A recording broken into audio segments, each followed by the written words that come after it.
நீங்க ரயில்ல வித்தவுட்ல போறீங்களா? அப்ப இந்த வீடியோ உங்களுக்கு தான். இந்த வீடியோவை பாருங்க. இந்தியன் ரயில்வே ஜூன் மாசம் 18ஆம் தேதி ஒரு அறிவிப்பு ஒன்று விட்டு இருக்கு. அந்த அறிவிப்பு என்னன்னா, இதுக்கு மேல ஒரு சில புது ரூல்ஸை இந்தியன் ரயில்வே போட்டிருக்கதா சொல்றாங்க. அது ஜூலை மாசம் 1ஆம் தேதி இம்ப்ளிமெண்ட் ஆகும் அப்படின்னு சொல்லியிருக்காங்க. என்ன ரூல்ஸ் அப்படின்னு சொல்லிட்டு பார்க்கலாமா? இதுக்கு முன்னாடி ட்ரெயின்ல டிக்கெட் எடுக்காம போனீங்க அப்படின்னு சொன்னா 250 ரூபா தான் ஃபைன் போட்டுட்டு இருந்தாங்க. ஆனா இதுக்கு மேல அப்படி இல்லை. 250 ரூபா ஃபைனை 500 ரூபாய் ஆக்கியிருக்காங்க. 2 மடங்கு அதிகரிச்சிருக்காங்க. டிக்கெட்டை மட்டும் இல்ல ராஜா, ஒரு ஆள் பேர்ல டிக்கெட்டை பதிவு பண்ணிட்டு அதுக்கு பதிலாக வேற ஒரு ஆள் போய் அவங்க கரெக்டான பர்சன் இல்லை அப்படின்னு சொல்லிட்டு ரயில்வேவில் கண்டுபிடிச்சிட்டாங்க அப்படின்னு சொன்னா அவங்கள்ட்ட டிக்கெட்டுக்கான காசையும் வாங்கிடுவாங்க, 500 ரூபா அபதாரமும் கட்ட சொல்லுவாங்க. சப்போஸ் நீங்க அபதாரம் கட்டல அப்படின்னு சொன்னால் அதுக்கு பதிலா உங்கள் மேல சட்டப்படி வழக்கு பதிவு பண்ணப்படும். அதையும் தெரிஞ்சுங்க. ரயில்வே ஸ்டேஷனு, ட்ரெயின் இதுக்குள்ளலாம் ஸ்நாக்ஸ் விற்பாங்க பார்த்துருக்கீங்களா? அவங்களுக்கும் புதுசா ஒரு ரூல்ஸ் போட்டிருக்காங்க. என்ன ரூல்ஸ்னா, நீங்க இதை மாதிரி விற்க கூடாது. வித்தீங்க அப்படின்னு சொன்னா உங்களுக்கு 2000 ரூபாய் ஃபைனு அப்படின்னு சொல்லியிருக்கேன். சப்போஸ் நீங்க அதை கட்ட மறுத்துட்டீங்க அப்படின்னு சொன்னா 3 மாசம் சிறை தண்டனை, இல்லைன்னா 5000 ரூபாய் ஃபைனு அப்படின்னு சொல்லியிருக்காங்க.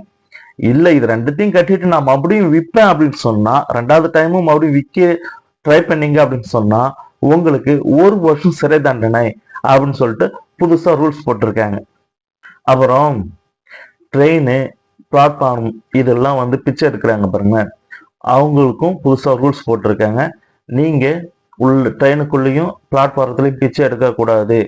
அப்படி எடுத்தீங்க அப்படின்னு சொன்னா அதுக்கான உரிய நடவடிக்கை எடுக்கப்படும் அப்படின்னு அவங்க இந்த விதியில மென்ஷன் பண்ணியிருக்காங்க. சரிங்க, அவங்கள விடுங்க. இந்த குடிச்சிட்டு தகராறு பண்றவங்களுக்கு என்ன நடவடிக்கை எடுக்க போறீங்கன்னா, இந்தியன் ரயில்வே என்ன சொல்லியிருக்காங்கன்னா, ரயில்வே ஸ்டேஷன் ட்ரெயினுக்குள்ள குடிச்சிட்டோ இல்லை அத்துமீறலோ தேவையில்லாத வார்த்தைகளோ போட்டு பேசுனீங்க, பொதுமக்களுக்கு இடையூறு தர மாதிரி வார்த்தைகள் பேசுனீங்க அப்படின்னு சொன்னா அவங்க மேல சட்டப்பூர்வமான நடவடிக்கைகள் எடுக்கப்படும் அப்படின்னு சொல்லிட்டு ரயில்வேல இப்ப புதுசா ரூல்ஸ் கொண்டு வந்திருக்காங்க.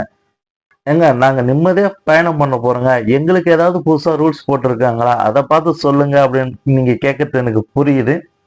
அட்வான்ஸ் ரிசர்வேஷன் இதுக்கு முன்னாடி 120 நாள் இருந்துச்சு. இப்ப அதை குறைக்கத்தான் சொல்றாங்க. அது மட்டும் இல்லாத இந்த வெயிட்டிங் லிஸ்ட்னு சொல்றாங்க இல்லைங்களா, இந்த வெயிட்டிங் லிஸ்ட்ல சப்போஸ் அவங்களுக்கு கடைசி நிமிஷம் வரலையும் ட்ரெயின் கிளம்புற வரலையுமே அவங்களுக்கு சீட்டு கன்ஃபார்ம் ஆகலை அப்படின்னு சொன்னா அதுக்கான அபராத தொகையும் அதுக்கான மாற்று பயணத்தையும் சரி செஞ்சு கொடுக்கறதா சொல்லியிருக்காங்க.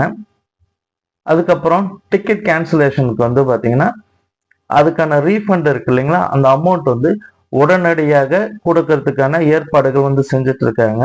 போன்ற வீடியோக்கள் நீங்க தொடர்ந்து பார்க்கணும்னா சேனலை சப்ஸ்கிரைப் பண்ணிட்டு வீடியோ லைக் பண்ணிட்டு பாருங்க. பாய்.